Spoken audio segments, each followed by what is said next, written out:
let us start, Scott, with the insinuation or rumors or conversations that are happening in Washington about approving long-range strikes for Ukraine, so Ukraine can use long-range capabilities to strike deep inside of Russia. Zelensky is about to meet with Joe Biden in Washington.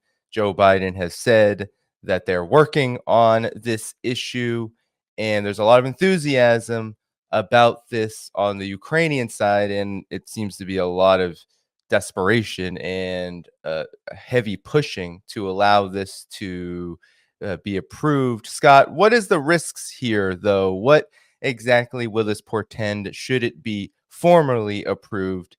If you could just talk about the significance of this. The risks of thermonuclear war. I mean, this is literally lunacy, the definition of lunacy. I don't understand what the Biden administration's seeking to do. I mean, I know we have a policy of supporting Ukraine, et cetera, but is Ukraine worth America? I mean, are we saying that Ukraine is an existential extension of America?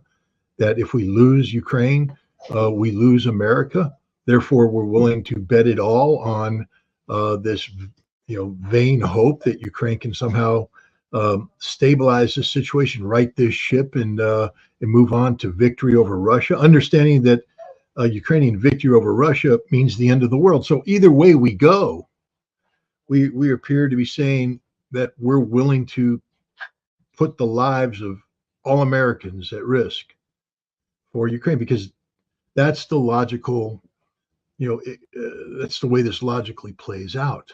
In the short term, I think Russia will do as Russia's always done, show an ability to absorb these provocations, to manage the escalation, because Russia is focused on strategic objectives, like the big one in BRICS in Kazan next month, the BRICS summit, that will redefine the world in a major way.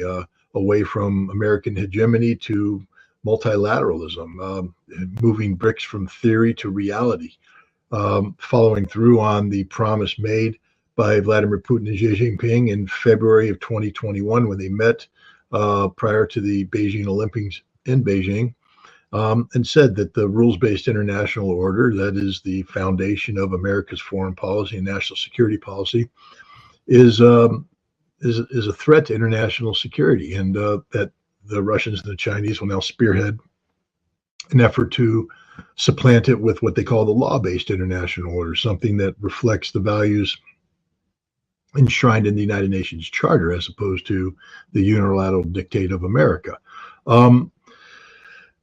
Putin, I don't think, is going to allow anything to happen that will disrupt BRICS. And that includes making sure that Russia doesn't overreact to any provocation by the Ukrainians at the behest of their NATO masters. Now, if Ukraine is dumb enough to hit something of strategic value or inflict harm on Russian national level command and control, I think the game dramatically changes, and therein lies the problem. You see, the United States isn't in control of this. We think we are. We think we're providing the weapons. I'm pretty sure that this green light that we're giving them comes with heavy caveats on where they can and can't strike. But we've just seen the United States, repeatedly push through its own red lines. Remember, Joe Biden once said that doing this could lead to World War III. Well, you're doing it, Joe. You're doing it. So, yeah, I agree with them. This could lead to World War III. This is one of the most dangerous things that has happened in modern history. This is a total disregard on the part of the United States for the lives of humanity. To do what, again? I just have to ask, to do what? Score propaganda points? Give a failing Ukrainian leader one last go around at legitimacy? What are they trying to accomplish from this? Because it's not going to defeat Russia.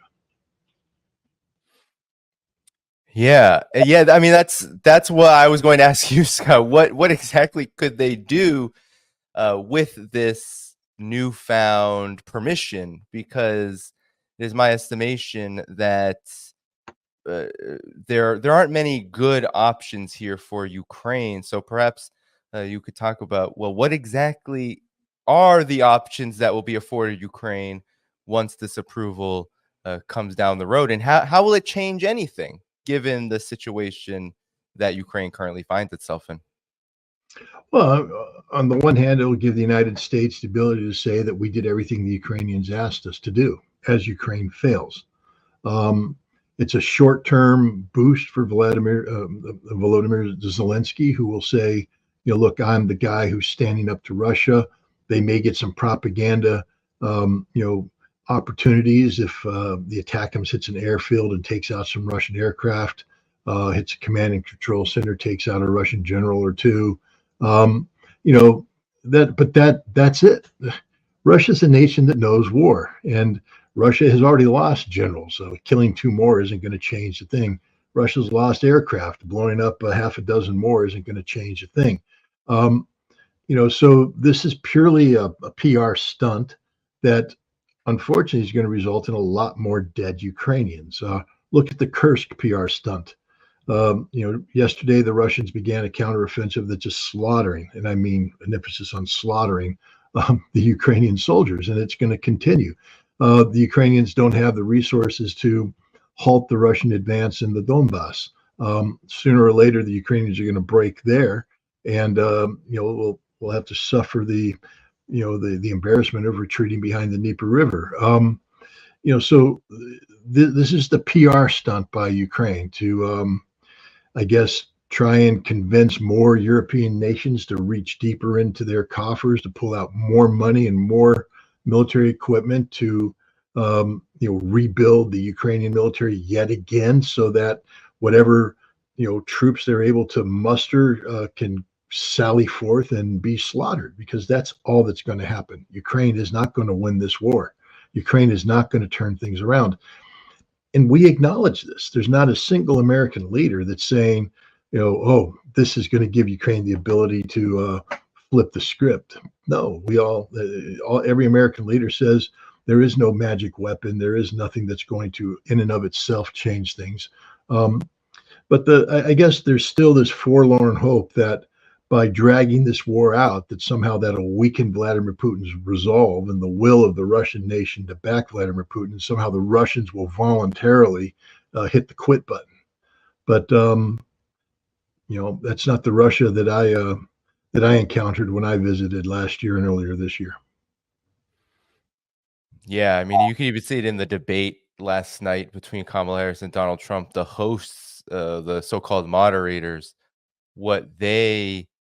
how they approached the conflict was all about, do you believe that supporting Ukraine is important? Do you believe that it's all about garnering up this support for Ukraine? Do you believe that Ukraine must win this war? Yeah, exactly. It's about beliefs almost, and hopes, but it's not much about the reality. You talked about this counteroffensive that Russia is now launching in Kursk. We don't hear as much about Kursk anymore since the initial intense drive by Ukraine to usurp territory. Now it seems that Russia is on the counteroffensive, as you said. What exactly is happening? You said a lot of Ukrainians are being slaughtered, but where will this go? I mean, it'll go until every Ukrainian is driven out of Russian soil, and then probably continue until Russia establishes a buffer zone in Sumy Oblast to keep Ukrainians from repeating this error. There's no other alternative. I mean, it's not like Russia's going to say, oh, well, I guess you get part of Kursk. It doesn't work that way. Russia will reclaim all of its territory, and it'll do so emphasizing violence. All Kursk did is give the Russians the opportunity to open up yet another front in this war of attrition. And business has been very good. We're talking upwards of 12,000 Ukrainians have been eliminated from the field of battle there. we're talking about maybe they went in with 20 or 30,000 reserves. They're coming close to losing 50% of their strategic reserves. And the battle is only now just getting, joined in by the Russians, by serious Russian forces. The Russians may have assembled up to 60,000 troops to take on the Ukrainians. And when they destroy the Ukrainians, and they will destroy the Ukrainians, these troops will have some sort of operational momentum that will enable them to push further into Ukraine, causing the Ukrainians to lose even more territory. Yeah, yeah, and as you said, there isn't really anyone talking about Ukraine turning the tide anymore. I mean, even CNN has been talking about just this massive exodus of Ukrainian troops from the front lines. Something like this year alone, like 19,000 or so, just leaving, running. I mean, escaping, fleeing from the front lines. Could you talk about this crisis for Ukraine on the front lines, in particular? What exactly is causing this crisis right now? Because we're hearing about it from the media to an extent, but it certainly did not receive attention in the debate last night. It isn't there isn't glaring alarms for the American people. Well, I mean, according to the Biden/Harris narrative, um, Ukraine is heroically resisting the Russians. They're inflicting horrific harm on the Russians, destroying equipment, killing and wounding men. And they're causing economic damage to Russia. Russia, according to the Western narrative, is superficially covering for this by pumping up their defense industry. But according to the Western narrative, this is creating irreparable harm on Russia's civilian industry, that eventually the Russian economy will collapse because of this war. And then with it, Vladimir Putin's political support will collapse. And hopefully the West will end up with either a Putin that's gone into exile or a very weakened Putin who will be compliant to Western demands. That's the that's the dream of the West and of Ukraine. But that's not the reality. The reality is far different. Where this is going, it's not going to end well for either Ukraine or the West. Remember, we got to view this war in a broader perspective than simply focusing on the battlefield. Remember that this started off as primarily an economic war before. We talked about sanctioning Russia. The whole goal was that we were going to sanction Russia into submission. That didn't work. In fact, it backfired. And now we have Europe in an absolute economic tailspin. We have Germany collapsing.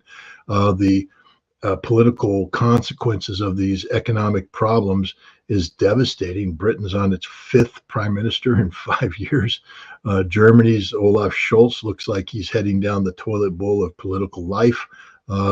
His coalition did not fare well in the regional elections in Germany, in Thuringia and Saxony earlier this month. France is in a political crisis with Macron reaching down to the 4th or 5th party to find a leader because he's not willing to accept the will of the French people and empower the representative of the party that won the most votes. It's just Europe is in a free fall. The economy is trashed because of high energy prices and bad decisions, including the diversion of over 150 billion euro into this conflict in Ukraine. Meanwhile, around the world, nations not only have failed to side up with the West and sanction Russia, they are siding on Russia's side. And we see this in the upcoming BRICS summit. And again, this is going to be a game-changing event that's going to redefine the world. And, and the reason why it's happening is because of the conflict in Ukraine and how the West has overplayed its hand, trying to bully people through economic sanctions, through indirect and direct pressure, threats, to yield to the policy imperatives of the United States, and the world is saying no. One of the key things that's happening right now is de-dollarization. I don't think the United States has woken up to the fact that 158 nations have committed to the BRICS conceptual plan to de-dollarize. This is huge. This will have a devastating impact on the economy. So there's a whole bunch of stuff going on that's outside of the framework of the battlefield that people aren't taking into account. We tend to get very focused on the battlefield, how many dead Ukrainians, how many destroyed tanks, what's going on, how are the arrows moving. But as you pull away, the battlefield becomes less and less important.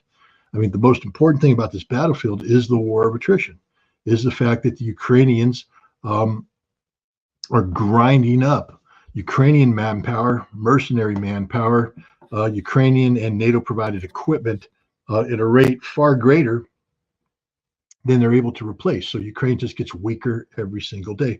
Russia, on the other hand, is bringing in troops that far exceed daily casualty rates.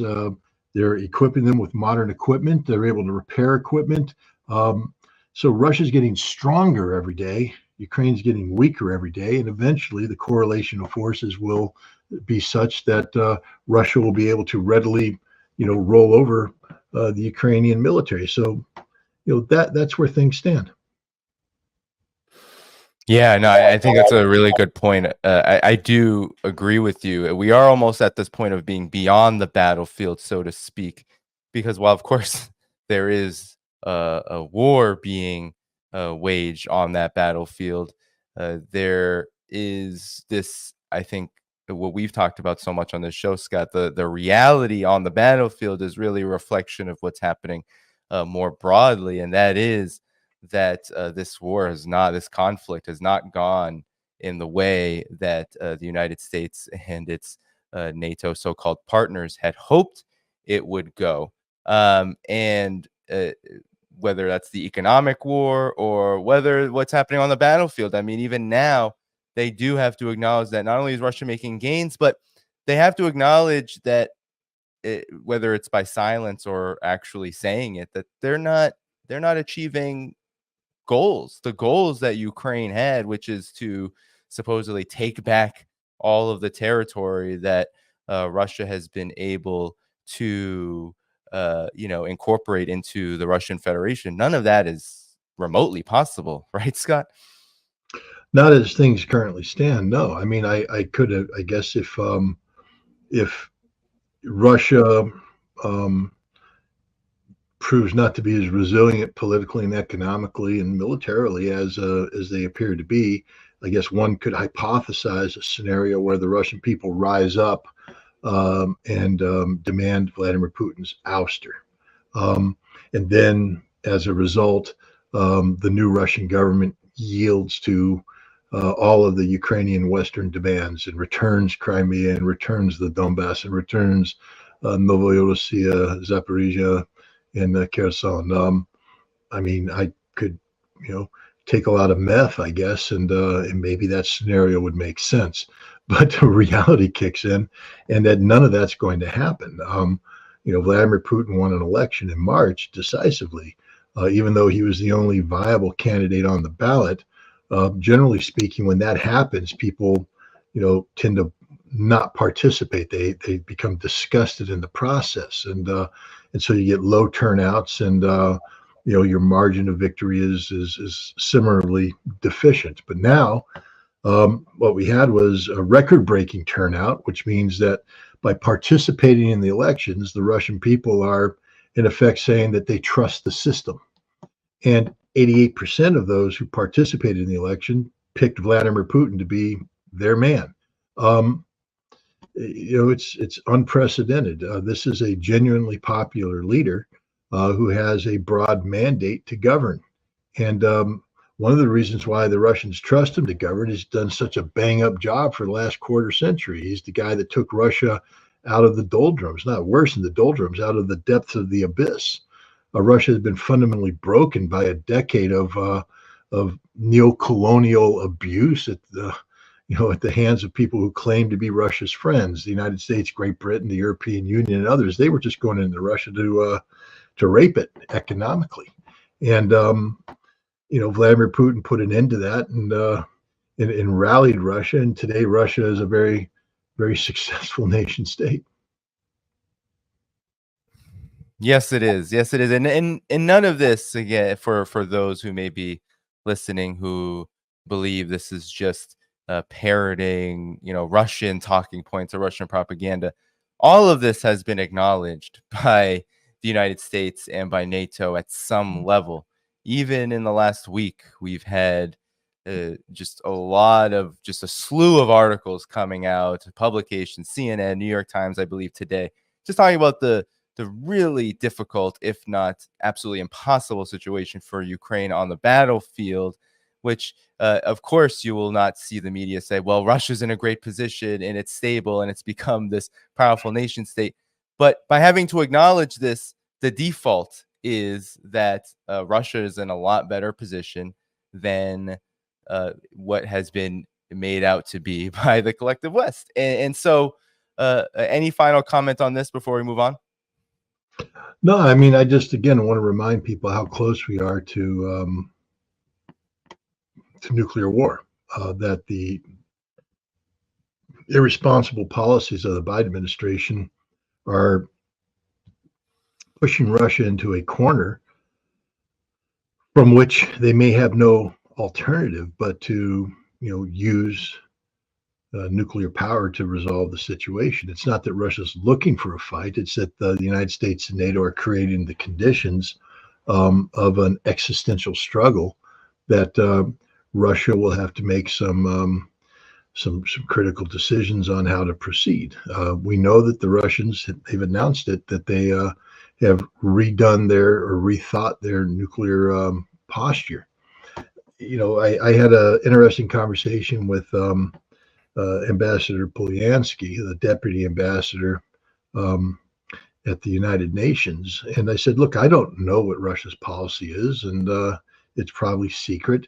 But if you study Russian doctrine and you study the history of Russia, the development of their doctrine, how Russia traditionally, views nuclear weapons and the potential of nuclear war, you'll know that Russia has taken a stance that's more deterrence based than anything else, that they seek to deter anybody from using weapons against Russia by promising that if weapons are used against Russia, they'll be able to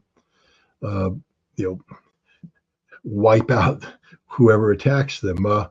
Russia's had to change this because of the realities that they face. These long-range strike weapons we talk about, understand that if they're incorporated into a NATO plan, which is something Russia's been concerned about from day one. If you recall, going back into December of 2021, when the Russians submitted their draft treaty, one of the main things they said is we have to keep long-range NATO weapons out of Ukraine, because Ukraine, if you take a look at the map, just extends into the depth of Russia. And from the Ukrainian border, you're able to reach cities and strategic locations that, otherwise, if this was still the Soviet Union, there'd be no chance for weapons to reach. If NATO deploys these weapons on Russian or on Ukrainian territory, even if they're, painted with a Ukrainian flag, you now have the ability to deliver at a moment's notice precision strike offensive capabilities that could be delivered preemptively, meaning try and take out Russian command and control, take out Russian early warning using these Ukrainian proxy forces, and then follow up with NATO's own long-range strike missiles, again, designed to suppress and destroy Russia's ability to respond, and then, if necessary, hit Russia with preemptive nuclear attack to take out their strategic, nuclear retaliation capabilities. From the Russian perspective, you got to sit there and say, this is all a possibility. And when we look at, the policy of the United States and NATO to strategically defeat Russia, it moves from being a possibility to a probability. And so how does Russia respond? Russia has to come up with its own nuclear doctrine. How do you preempt preemption? And that's what it is. because if Russia's concerned about these missiles, these Western missiles in Ukraine being used as the initial salvo in a preemptive strike by NATO and the United States against Russia, how do you preempt that? By positioning yourself even further forward with a more sensitive hair trigger and be able to respond instantaneously to any perception that NATO is getting ready to launch a preemptive strike, which means Russia's posture is going to be conducive to error, mistake, miscalculation. There's a movie out, Reagan. Look, if you're my age and you grew up in that era and you were a Republican or conservative, you're going to love this movie because it sort of captures the legendary aspects of the individual. If you're a Democrat, you're going to hate this movie because you're pre-programmed to hate Ronald Reagan regardless. But the interesting thing about this movie is it captures, I think, the danger of the era that we lived in, the 1980s, extremely dangerous era. And they show a White House Situation Room where the nuclear football is being opened up and Reagan's being told, you got to launch now. You got to launch now. They've detected Russian ICBMs inbound. If you wait much longer, they're going to be able to hit. We're not going to be able to get things out. It's going to be a disaster. Respond now, respond now, respond now, respond now. And Reagan held off just a little bit. And right when he was getting ready to yield to the pressure, the phone rang. And apparently, according to the movie, which is supposed to be with these set piece places, supposed to be based almost directly on transcripts that were of the meeting at the time, it turned out to be a flock of birds had set off a radar that misinterpreted the signal to be an incoming missile attack. We almost went to war. We had Able Archer 83, a military exercise where we were testing our own nuclear command and control systems, and the Russians said, we think this is a cover for a preemptive strike, so they put their nuclear forces on alert. One mistake, wham, we're all dead. This is the reality that we face today, and I want every American to know that we are closer today to nuclear annihilation than we have been at any time in our history. It's a far more dangerous situation today that we face than was faced by JFK in 1962 during the Cuban Missile Crisis. Back then, even if there was a nuclear war, we're talking about extremely limited capabilities. I think the Russians had 4 ICBM equivalents, and only one of which was on the launch stand that could be fueled up. The others would probably never get fueled up because they'd be attacked preemptively and destroyed. Today, the Russians have the most sophisticated strategic nuclear deterrence the world has ever seen, both in terms of advanced submarines, bombers, but for the Russians, more critically, these modern intercontinental ballistic missiles, the Sarmat, the Yars, and others with these multiple warheads, precision guided. This is the Russian nuclear arsenal, and it's ready to go. And if we give them excuse, they will go, because as Vladimir Putin says, he can't imagine a world without Russia. And if the world wants to make such a world, then Russia will do what it takes to prevent that. That means use nuclear weapons. Thank you for tuning in to my latest video. I appreciate all of your support.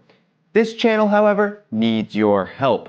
I am seeking to make this channel more sustainable in the long term and upgrade necessary equipment to ensure that this work continues onward and makes progress to give you all of the geopolitical analysis that you all deserve.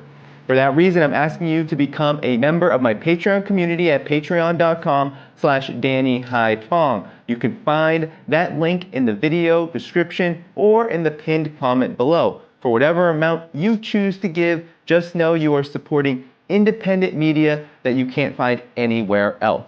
Thank you so much, and I look forward to the next video.